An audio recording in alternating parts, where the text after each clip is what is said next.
Welcome to Produce Talks. This whole business is based on relationship and friendships. Food is darn simple. What can we do? What are other countries doing? How important it is for industry to be talking about this. We're going back to the farm. We're going back to the whole food. Hi, I'm Wally Burns, the Education and Training Manager at CPMA.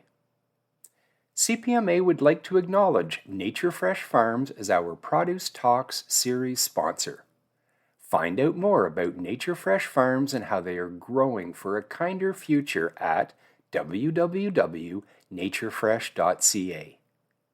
You can keep up with them on Instagram or Twitter at nature_fresh and on Pinterest at naturefresh, along with other social media.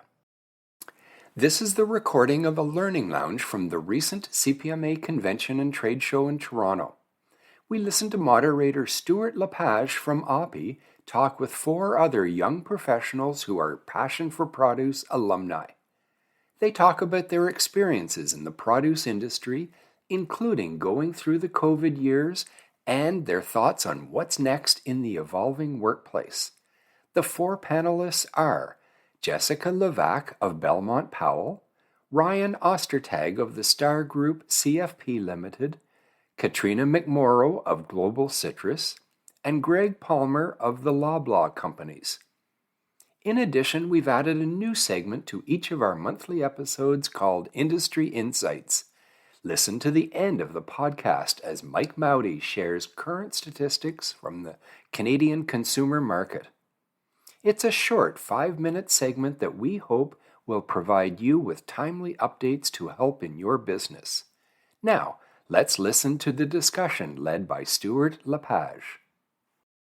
Appreciate everybody coming here today. Before we kick off, just want to let you know we're in the presence of some royalty. Mr. Greg Palmer over here this morning was acknowledged with CPMA's Thank you. Young Award. So congratulations, Thank Greg. you very much. Very excited you're all. Thank you so much for coming today. We want to make this super interactive. There will be a question period at the end, but at any point during it, please feel free to stop, stand up, ask questions, heckle, you name it. We're all ready for it. We've all been prepped. So to start off, and we'll start here with Jessica. Tell us a little bit about yourself, what brings you here today, and introduce yourself, please. Yeah, so my name is Jessica, and I've been in the produce industry for about 11 years now. I'm the Fresh Division Director for Bellemont Powell. So we're a food broker based out of Quebec. We specialize in product launches and brand management. And that's pretty much it. Excellent. Yeah. Ryan, keep her going. Yeah, thank you. My name's Ryan Ostertag. I work for the Star Group out of our Kelowna and Okanagan branch. So we deal mostly with apples, pears, and cherries. And we have operations across Canada. But yeah, and I'm in a sales role. I'm Katrina. I work for Global Citrus Group in Brantford. My role is a commodity manager. Right now my commodity is citrus. I started in the industry about 6 years ago with Global Citrus Group. And I'm Greg Palmer. Just fairly recently hopped over from Costco Canada over to Loblaw. So now I'm procurement director at Loblaw doing tomatoes, peppers, and cucumbers. And so what brings them all here today? These are part of our alumni from the Passion for Produce group. The current year of Passion for Produce folks, as many of you know, are the ones wearing the lovely red vests that are here to join us today. So please give them a round of applause for being part of us here. So thank you guys for introducing yourselves and your roles and your companies. And as we know, we're here to talk about the evolving workplace that we've all had so much joy in living through for the past 3 or 4 years. Maybe just to kick us off to sort of set the tone, can you tell us a little bit about your personal work arrangement that you've had over the last couple of years, and if you spent some time at home and sort of what that balance looked like for you? So for the past 3 years, I've been doing the hybrid model where I'm a minimum of 2 days from work. Mondays are usually our sales meetings, the big days that are non-negotiable where we have to show up. And then the other 3 days are either on the road with clients or spent at home. There you go. Yeah, I've mostly been in the office. A lot of our stuff is a collaborative effort. I have had a couple stints at home, which I did really enjoy, but I'm a big believer in the hybrid model too. How every individual is different. Everyone has different distractions, whether it's at home or work. But if there's things that I need to focus, I like being at home by myself. But like I said, more collaborative effort. I like being in the office. So. For me, I've been in the office basically the whole time. The option was always there for us to be able to work at home if we needed to. I prefer just being in the office. I feel like it kind of helps me keep like work and my personal life a little bit separate. In the industry that we're in, like I feel like it comes into your personal life a lot anyway. So it was just a good way for me to keep that balance going. Yeah. And Greg, for yourself, obviously you've actually worked through 2 different employers through this. So, let us know if it was the same experience at both or different, and maybe what you like more about one or the other. No, so when I was at Costco, I think it kept me sane to go into the office as much as we did. We did much of what Ryan did too, and so a lot of the time we were in the office, which was great, but we had the ability to go home for long stretches if we needed to, or you felt unsafe in the office, which was always really good. And Loblaw is completely hybrid, which is really nice. So we all do 3 days a week in the office and 2 days a week at home. So it's funny, similar to Jessica, we kind of have a non-negotiable day. So Thursdays end up being the day that we're all in, and that allows us to pull samples up from the DC, eat some samples, try out some different things, and make sure we're all together as a team so we can build some camaraderie. Free food always gets people into Exactly. the office, so that's a guarantee Exactly. through there. So again, lots of similar situations, slightly different variances, but did you find this kind of hybrid way change the way you did your job at all, and how you went through your responsibilities in your day-to-day? And was it a tougher adjustment for you, or actually something that made life easier? Because I think there's a lot of people that had different experiences with it. So yes, it has changed my approach and the way I see things and the way I do my tasks. I'm still adjusting to it, if I'm honest. Remote work has a lot of benefits, but when I think about it, I just realized that it's very easy to get overbooked and start feeling overwhelmed with the back-to-back meetings and the high-paced environment that Produce has to offer. So I find that I'm a bit more rigid with my environment or my agenda now. I block off specific times for pretty much anything, one-on-one with my teams, virtual meetings with my clients, projects where I need to focus, and I even go as far as blocking off my agenda when I need to take a break. Selfishly, I do the same thing as well. If you don't, though, it's not impossible to have meetings from 7 in the morning till 5 at night if you don't take that time. So super great strategy. I'm in the same. Ryan, how's it been for you? For sure. I agree with you there. There's definitely some teams burn out like we were talking about before. I think it's up to every single individual. Everyone's different. Everyone has different distractions at home. Like Jessica has a kid at home. I don't, so maybe our situations are a little bit different. I think it's up to the bosses and the individuals to find kind of what works, because it's not the same for everyone. So I think, a little bit of self-reflection there on am I effective at home? Am I effective at work? How does that work? And And did that change at all from maybe, early 2020 through now? I'm guessing it's been a little bit of a different experience in how your mindset approached it as well, too. Yeah, for sure. I think even just the gaps in generations, too. I had my previous boss really didn't like working from home, and turns out after he loved it. So I think everyone's evolved and changed their perspectives on everything. And once you have an experience of doing it, then you can really understand it. Kind of uncharted territory for a lot of people, a lot of companies, a lot of leaders. That there was not really a playbook how to do this on a large scale or for a long period of time. So I think a lot of us were improvising and figuring out as we go. So it makes sense. Katrina? Yeah, kind of like what they were saying, the team's fatigue and stuff. I feel like when COVID first hit, there was a lot of meetings. I don't want to say unnecessary, but where before it might have just been an email or a quick phone call. Now we have a Teams meeting or a Zooms meeting kind of thing. I feel like it's kind of leveled out for me now. But yeah, just making sure you're conscious of what you're booking yourself into. Do I really need to be there? Is this necessary? Yeah. Asking those questions before you just accept the call kind of thing. And I think we've seen a lot of that change. I think in the early days, the team meetings, everyone was there from start to finish. It was very regimented. Everyone felt they had to be there. I think over time, as we've learned to adapt, because there's been so many of them, it's been more acceptable for people to pop on, say their piece, pop off, or if your part's done, you can slide off and get to something else, because every one of those minutes could be, again, more productive as opposed to just sitting and watching the rest of the meeting doing something else. So it makes a ton of sense. Yeah. Greg, what do you think? It took me a long time to figure out how to rejig my calendar. I think there were a lot of people I was working with who sales call's always on Monday and this call's always on Tuesday, and I was like, okay, but this is a better meeting to do in person, and if we're going hybrid, how do we make that work? Yeah. And I think I was resistant to that change, because that's how we do our meetings. This is how the flow of the day goes. And once I kind of let go of the ego and said, okay, can we push all the in-person meetings to Thursday, and what can we do to make some of these things work? And that's when I found I was more productive and had kind of figured it out. And then when I'm at home and I know I won't have people coming to my desk, I then can, okay, those are my project days to really pound some stuff out, which is important. How did your team and your colleagues sort of react to that, again, that change in how you sort of approached it, and maybe throwing a little less structure sometimes into how that played out? Coming into Loblaw, I think they expected some change. Obviously, I came from a different retailer. They knew we were going to have some change, so I think that was a good time. One of my employees at Costco is a 25-year employee, and so she was like, okay, well, like, what are we going to do here? And she was one of those ones resistant to go work from home, and ended up loving it and loved taking her time to go work from home. So it worked out in the end. Very cool. Very cool. Yeah. We all kind of had those aha moments, if you will, during the past 3 years when we realized, we can do this, we can function. Even the naysayers, like you mentioned, that didn't think the hybrid thing would ever fly. I'm sure there's some out here, maybe some with us today, and each has their own opinion. What were some of those aha moments for you where you realized you could do your job more efficiently, you could do something better, and do you see those changes being around for the long term, or do you think now that this pandemic is leaving us or behind us or wherever your view on it might be, are we going to revert back to more of the old ways, or are a lot of these new ways going to stick out? And I'll kind of just open up anyone who wants to chime on it. I'll go. I think my moment was working from home over Christmas. I'm originally from Saskatchewan, and our office is out in BC. So just going home to see my family, working throughout the day, and then even just having dinner with them and having the evenings with them, I think that was a cool thing for me of like, maybe I need a little bit less vacation because it's a little bit of a break at the end of the day, and just like getting able to spend time with people that I care about. That was a big thing for me, where I was like, maybe we can make this work of people being remote for a couple weeks at a time, or however that model works. Right.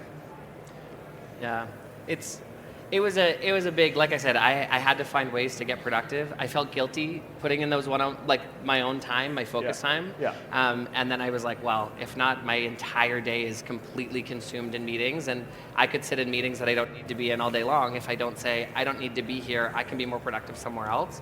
And that's a hard thing to do, right? Like, and that was a big learning curve for me, because I'm a people pleaser. It's an issue. I'm working on it. Hey, that's an award-winning people pleaser for everyone keeping score. No, it's good. I'm also a people pleaser, and just growing up, like, it was always just driven into me, like, you work, you go to work, like, you don't miss work. So realizing that, like, sometimes you can still get the work done. You don't necessarily have to be there 9 to 5 or whatever your hours might be. Like, just having that flexibility, and again, like the work-life balance kind of thing. I feel like it's going to stick around for most people. I feel like for me it will, like, just kind of taking the time, like Ryan said, to be with your family and do stuff like that. Totally. And do you feel setting parameters around that was easy? Is it hard? It's going to come out of give and take, because again, you just mentioned you have your schedule, your time. Other people may be on different schedules, different situations, both internally as well as we all have external stakeholders in our business in one way or another. Did you find you had to set some parameters around that? Was that easy? Was that hard? Are you still figuring it out? I think I'm still figuring it out. It definitely was difficult. When I started with Global, I was all in. Like, it kind of became like a part of me. And so just realizing that you still have to take care of yourself, right? You still have to. I'm still working on it. It definitely is something I struggle with, but I'm getting better at it. Well, and I think the other thing about that too is there's a lot of times I still take a phone call at 7 o'clock at night. Yeah. And I was doing it before, so I was working from 8 to 5 or whatever, and then still taking those phone calls late at night. And now with it being more flexible, I'm like, okay, well, I don't have a meeting until 8:30, so yeah, I'm gonna lay in bed a little bit longer, and that's great, right? And I've really enjoyed that piece of the flexibility too, and I hope that's here to stay, because it's been really enjoyable to sleep in a little bit longer every now and again. Yeah. And part of that is, understanding what the expectations are with your colleagues, with your manager, your leader, or for those of us that manage people, of making sure to lead by example and setting those expectations, and that extra 30 minutes of sleep is okay, because you're putting in your time into the evening. So, what was your aha moment, Jess? Finish on I guess from a family perspective, like Ryan was saying, I have a 6-year-old at home, so there's been situations where I had in-person commitments or meetings with retailers or clients, and my daughter ended up sick, having to stay home from school, and just being able to transition those meetings from in-person to virtual was a huge aha moment. I find people are a lot more understanding nowadays, and it's okay to do that. You get to maintain your work commitments and be there for your family at the same time. I'm probably not the only one. My kid's been on a couple dozen Zoom meetings over the last few years Yeah. as well too, because they don't quite understand the concept of walking in there. So, but that became acceptable, right? If you heard a colleague, how many times did a colleague have to jump off to get the doorbell, or a kid walked in, or they had to let the dog out? It exposed the human element, I think, for a lot of people that we're all fighting the same fight and doing the same thing while we're working through a lot of this. So it's good. Young professionals, emerging leaders like these wonderful folks here today, will take this industry into the future. You heard Sam during his speech this morning. It was all about it. It was all about the success. It was all about why he feels confident of where we're going and what we're moving forward with today. When you guys look down the road, I think a lot of us have definitely got a few years ahead of us up here. When you look down the road, what do you see, or what would you like to see as far as the industry evolving, things changing, and how can our next generation sort of take what all of the wonderful folks before us have done and bring it to another level, or take it to a new space? I think the core of our industry will always remain the same. Produce has always been relationship driven, and that's not going to change. I don't think we'll ever pull back and go 100% remote. But when you look down the road, of course, AI is going to be the next big thing. It's going to help us optimize data, help with supply chain optimization, even quality control, better consumer shopping experiences. I think we're going to get better tools as we go along so that we can focus on the bigger picture and the business decisions, the big strategic stuff. And it's just going to be extra tools as we go along. But the essence of who we are isn't going to change. I think there's a few people that are worried that computers and AI could take their jobs one day, and I'm doing, but you're right. The relationship piece is so unique in our business compared to a lot of others that I think, thankfully that should provide us all some job security, hopefully. So fingers crossed. Ryan, what about yourself? For sure. I think relationships are always going to be the foundation of our industry. That's never going to change. But one thing that I'm excited about is the reduction of plastics. I think that we work in an industry that's providing the healthiest food on the planet, and we should make an effort to take care of the environment while we're at it. I think that change is something that's going to have to be industry driven. I don't think there's going to be each individual players. We're going to have to work together on that. And there's so much, walking around the show, there's so much new technology and, like Jess said, data driven. There's so much different data out there. Collecting it all and then making decisions from that data is going to be a really important thing, making those educated decisions. So just excited to see, the reductions of plastics, the technologies, and how it evolves. Love it. I'm excited about some of the stuff that's being automated, like in the warehouse, like robotic racking and stuff that's just allowing us to kind of get the job done a little bit faster, a little bit better. I feel like that's going to continue to evolve, and obviously we don't want people to lose jobs, but it will, in a way, create more jobs, right? You're just able to do everything a little bit better. And labor's impacting every single company in here. There's not some person that's having a challenge in some way, shape, or form with that labor piece. So having those, I don't think it should be viewed as a fear at all that it's going to take jobs away. It's going to help us do our business that we need to do when we're trying to control costs, we're trying to drive efficiencies. It's a huge piece of it. Yeah. Robotics and automation. I mean, it's just, I think even looking ahead, and I'm very fortunate that I've traveled quite a bit with work already, and I think even about 3 years ago, we thought robotics was going to look very different in a greenhouse space specifically than what it does today, and where it's going. And I think there were a lot of really big promises that now we're a little more realistic of, okay, let's look at de-leafing machines first before we try to start picking actual fruit. Let's look at some of these other things. And it's those types of automation, again, help with labor, someday potentially a completely unmanned greenhouse that nobody has to go and check on. And those types of checks and balances, I think, are really going to continue to drive our industry in a super cool way. Amen. I'd be remorse if I sat here talking about the evolving workplace and not bring up Teams fatigue, Zoom fatigue, and I would have brought it up if Jane didn't put it on my list of questions that I had to ask up anyway. But we can't discuss this kind of situation without bringing it to what are the good, the bad, and the indifferent about what Teams and Zoom has brought to, maybe you can be a little more specific with yourselves, your company, your role, and is it a thing, and if so, what would you suggest are ways that we can get around it, or at least manage through it? There's definitely pros and cons, right? So these platforms give you the opportunity to actually maintain relationships with clients living in other countries or provinces that you couldn't necessarily do. You can get that human rapport or the face-to-face feel without getting on a plane and making time to physically be there. So I think just to maintain those relationships, they're amazing tools. But on the flip side, I've had meetings where I was talking to a black screen. Whoever I was speaking with didn't bother turning on their camera, and I didn't realize how heavily I read into facial expressions and just general demeanor until I had that happen to me. You can't build rapport, you can't build trust if you can't see the person in front of you. So as efficient as these tools are, I don't think they're ever going to replace the real thing. Said. Yeah, for sure. I think that we already spend a lot of our time on our screens, on our devices at all times of the day anyway, so there's definitely some fatigue for me, and I know some of my colleagues as well, but I think now that we're accessible at all times, like with our phones in the evenings, if you can set some boundaries and actually maybe turn it off every once in a while or spend time with your family or just kind of, every individual is different. I go back to what I said before, so kind of knowing what works for you. I think that if you can kind of set your work boundaries from your personal boundaries and cut that off, that's a healthy balance.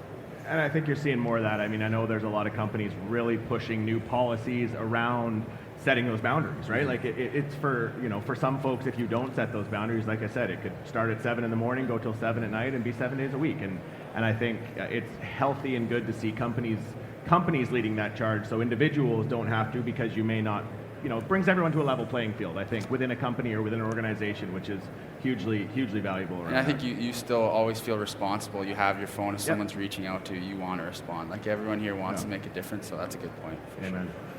Yeah, there's definitely pros and cons for myself. Like Jess said, if you have clients or customers that are maybe far away, you're like now having more like FaceTime with them on the Zooms or the Teams.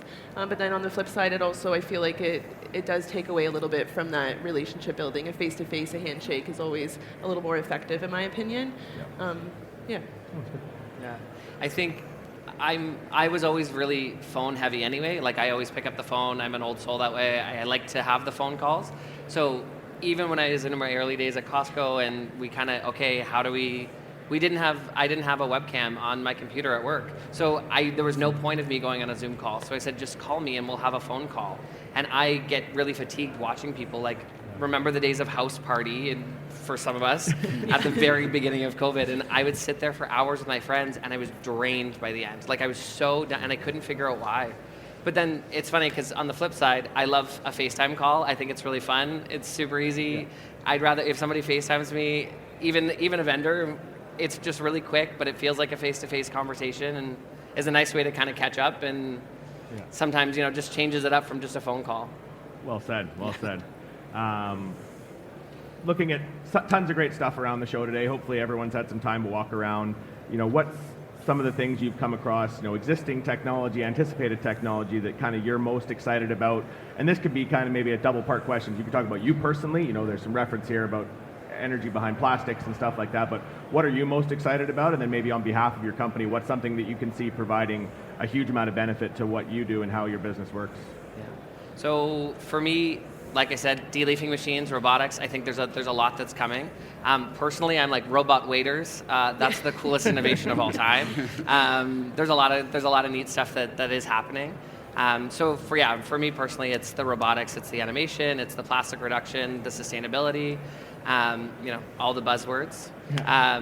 But then from Loblaw, I know there's a lot of look right now into different retail trends and tracking retail trends, tracking how people are shopping in stores, and it's again trying to automate some of that so that somebody doesn't have to stand there manually and kind of, and then they did this and what path did they take, and I think a lot of that is really going to change the way that we present, the way we merchandise a store. Yeah, for me, sorry. I was going to just I don't know if anyone was at the CPMA after party last night, but there was a robotic camera with an iPad creeping around the floor, and it was only borderline startling when you just realized it was kind of just going around and following people. But no, innovation and technology at its finest to take pictures at parties. I'm kind of the same. The automation and robotics in the warehouse, I feel like, is something I'm pretty excited about. It's just going to give me better tools to be able to do my job better. The inventory kind of developments and stuff. I feel like we had our warehouse guy here yesterday, and he had a meeting with one of the software systems, and just like the scanners, like to be able to see, like when you're in a large warehouse, it can be overwhelming trying to kind of look at stuff or figure out what's where. So those scanners, I feel like, are going to be pretty cool to And your be pallet using. picker is The pallet picker is a too. really cool innovation too. Yeah, it's pretty cool. For sure, yeah. So many things at the warehouse level for us too. Out in the Okanagan, apples in the orchards or apples in bins. We're looking into new technologies where we can just scan that and it'll tell us the size and grade before it even goes through the machine. So I think just eliminating some of those tedious jobs that aren't the most flattering to begin with and just making people's lives a little bit easier is something that I think we're excited to look at, and just overall efficiencies. Just make people and technology work together and be efficient. So. Mic drop. Well said. Yes. On a personal level, my retail team is equipped with an in-store tracking system. It's this platform called Market Systems, and they go into the stores with tablets, and they can capture photos, distributions, single-out opportunities, and all of that data is uploaded onto a website where we can basically analyze what's going on in the market on a daily basis. So it's real-time information, and it makes my life so much easier. And with the up-and-coming technology, there's a company out of Montreal called Uptastes, and they do sampling machines. We know we're having staffing issues at store level right now. Booking demos is really complicated, very costly. So what these guys do is they drop sampling machines at the store, and consumers can actually go in and just get their samples with the push of a button. Yeah. Interesting. Innovation at its finest. Yeah. We got a couple minutes left here before we wrap. Our lovely friend Jane Proctor's walking around with a microphone. If anyone has any questions for any of the panelists, please speak up. Or Jane will just voluntold people to ask questions. That's generally how life works for me as well, too. Oh, can't let them off that easy. It's got to be something. All right, well, I'll do one then. So we heard Sam, give his words of wisdom, if you will, to the room today when he was talking about 40 plus years in the industry. We're not quite at 40 years yet old, or obviously 40 years of working, but if you had to give advice to somebody new to the business or new to the industry based on your tenure to date, what would you tell that person if they were thinking about coming out of college or coming out of high school and entering our wonderful industry? There's no clear-cut path to follow. I think we all have our own backgrounds and history as to how we got into produce. Just talk to people, mingle, build those relationships, and you're going to go far. Love it. Yeah, for sure. To add on to that, just with the passion for produce people in the crowd too, just introduce yourself to everyone. You never know who someone you meet might help you somewhere else. And like Jess said, everyone's path is different, but just one conversation could technically change your career. So that might sound like an overstatement, but I think that's actually true. Love it. Yeah, kind of the same kind of thing. Just lean into getting your name out there, volunteering to do, like this year I'm doing the Healthy Break area. Just get out there, talk to people. Yeah. Pick a mentor, ask every question. For anybody who was at the Orange Brunch this morning, they kind of poked some fun at me and said, Greg asks a lot of questions, sometimes too many questions. It's true, I'll wear it, it's fine. But I ask questions of everybody and be willing to give your time, by all means. If you give your time, it's amazing what people will give back to you. So, you never know. You see some of these people that we talk to, and they're a junior sales associate on their first day, and 5 years from now, they might be running the company, right? It's funny to see how people hop around and change, but always seem to stay in the industry. So, make sure that you just meet and talk with everybody. Everyone's got a cool story and something to share. Or if they leave, they come back before you know it. Exactly. Right? Yeah. We're all a little sick and twisted. No, thank you guys all for appreciating it. Give a big round of applause for our panel here today. And Jane's giving me the hook, so thank you guys all. Enjoy the rest of your afternoon. For the last few years, CPMA has made a significant effort to get to know the Canadian produce consumer better. After all, where would we be without the people who actually buy the products offered by our members? To celebrate these efforts, we've added a new segment to our podcast series called Industry Insights.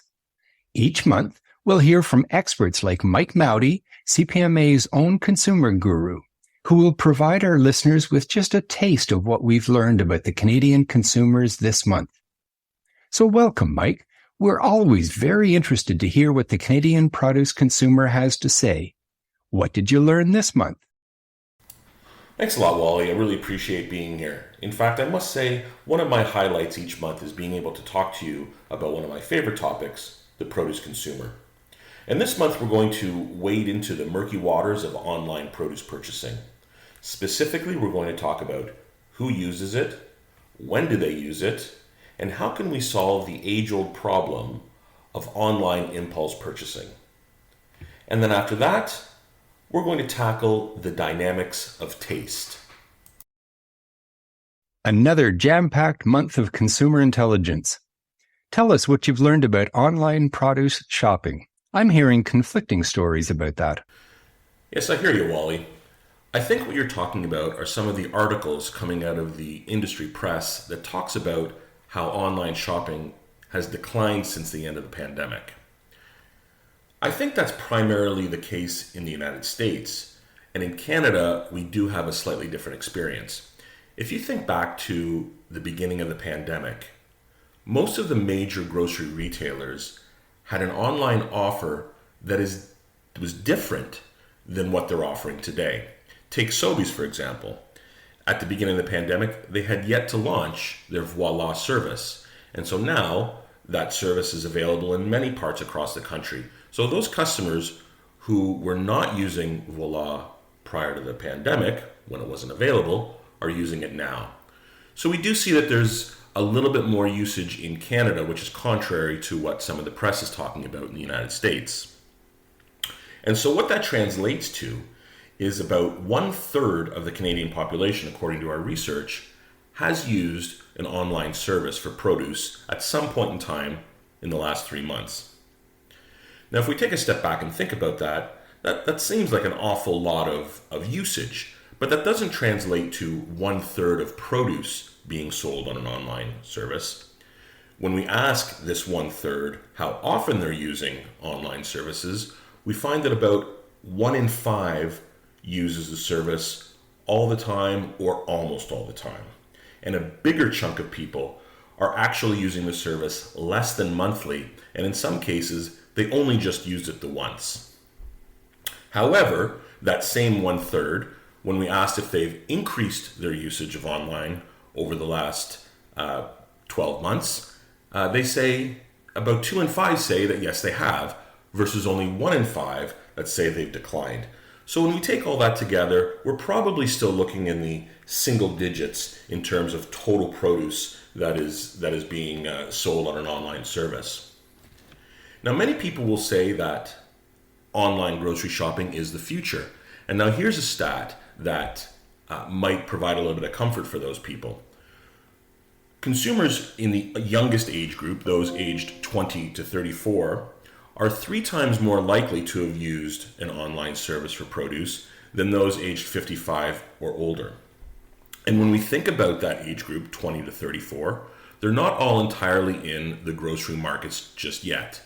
In fact, they're increasing in their purchasing power. So as that purchasing power increases, and since they're more likely to be using an online service, it's quite possible that we might see growth in that segment in the future. Now, there are also people out there who are really concerned about the level of impulse purchasing on an online platform. When you think about when you're shopping in a grocery store, you see bright colored fruits and vegetables, you can smell the aroma of the fresh product, and that might entice you to put one more product in your basket or an extra product or 2 in your basket. And that type of impulse just isn't really available in an online service. So we've asked our panel, what can be done to entice impulse? And approximately 1/4 of them came back and said better pictures. So just like a more attractive fresh product might entice you to buy more product, better pictures, according to our panel, will do the same thing.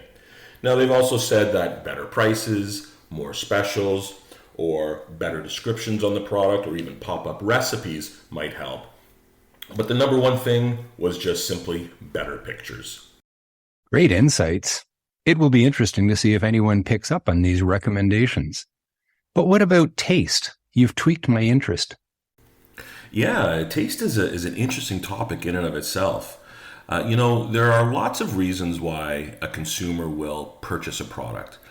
And we've specifically asked our panel, what prompts them to repurchase a fresh fruit or vegetable item after they've purchased it once before already? And we get answers like when it's in season or when the quality is right. Of course, we even get some answers about when the price is right. But the one element that tops all reasons to repurchase a product is when the taste is right. Taste tops all other reasons. And you know, Wally, oftentimes when we talk about different trends or consumer perceptions, we find that it's the younger age groups that are driving those perceptions. This time, we actually see it's the older age groups.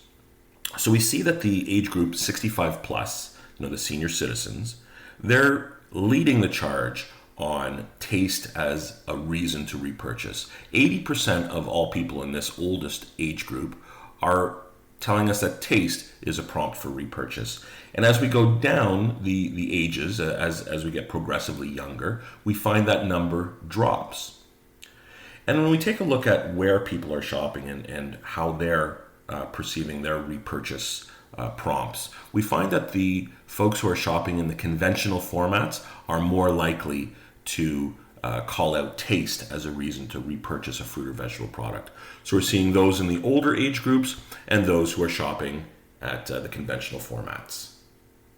Well, that's certainly food for thought, Mike. Appreciate your thoughts, and we look forward to hearing more from you next month. Thanks a lot, Wally. I really appreciate it. Talk to you next month. Thank you, everyone. And to the listeners, thank you for listening.